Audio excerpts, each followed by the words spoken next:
आज दिनांक 25 जानेवारी. आजच्या प्रवचनाचा विषय अनुसंधानासाठी सतत नामस्मरण करावे. नामस्मरण हे प्रपंचाकरिता म्हणजे तो चांगला व्हावा म्हणून नाही, तर प्रपंचाची आसक्ती कमी करण्यासाठी आहे. तरी पण त्याने प्रपंच बिघडणार नाही. जे होईल ते आपल्या बऱ्याकरिता आहे असे मानून परमात्म्यावर विश्वास ठेवून राहावे. एक गृहस्थ मला भेटले तेव्हा म्हणाले, मी रिकाम्या वेळात नामस्मरण करतो. त्यावर मी म्हटले, साऱ्या जन्मात महत्त्वाचा आणि सार्थकी लागलेला वेळ असेल तर तो हाच.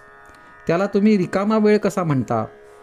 पुढे ते म्हणाले, प्रारब्धाचे भोग काही केल्या टळत नाहीत, ते भोगावेच लागतात असे सर्व संत सांगतात.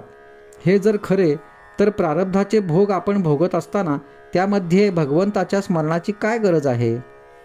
खरोखर हा प्रश्न अगदी बरोबर आहे. आपल्या कर्माचे भोग आपल्यालाच भोगावे लागतात हे खरे, पण भोग आले की आपल्या मनाला चैन पडत नाही. तिथे मनाला भगवंताच्या स्मरणात गुंतवून ठेवले की आपले समाधान टिकते.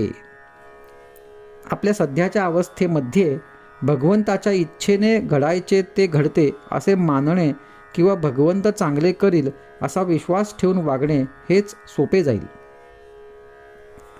हे दिसायला साधे दिसले तरी यात फार मोठे मर्म साठविलेले आहे हे ध्यानात धरा. भगवंताच्या इच्छेने घडणार ते घडू द्यावे अशी निष्ठा उत्पन्न व्हायला त्याचे अनुसंधान सतत ठेवले पाहिजे. आहे त्यात समाधान आणि भगवंताचे अनुसंधान एवढीच सद्गुरूची आज्ञा असते. दुसऱ्याने आपल्याला दुःख दिले असता आपले अनुसंधान चुकते ही त्याची नव्हे आपली चूक आहे. विषय कसा सुटेल, मन एकाग्र कसे होईल हे न कळले तरी चालेल. सोडण्याच्या गोष्टीचा अभ्यास करण्यापेक्षा धरण्याच्या गोष्टीचा म्हणजे अनुसंधानाचा अभ्यास करावा. एक भगवंताचे अनुसंधान ठेवले की सर्व गुण आपोआपच वाढतील. ते कसे?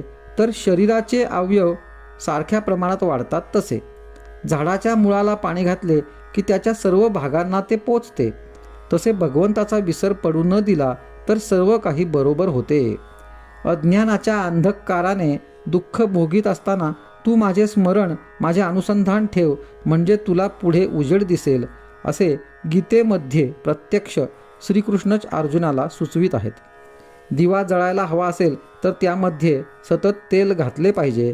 तसे भगवंताचे अनुसंधान सारखे राहण्यासाठी त्याचे नामस्मरण आपण सतत करीत असावे.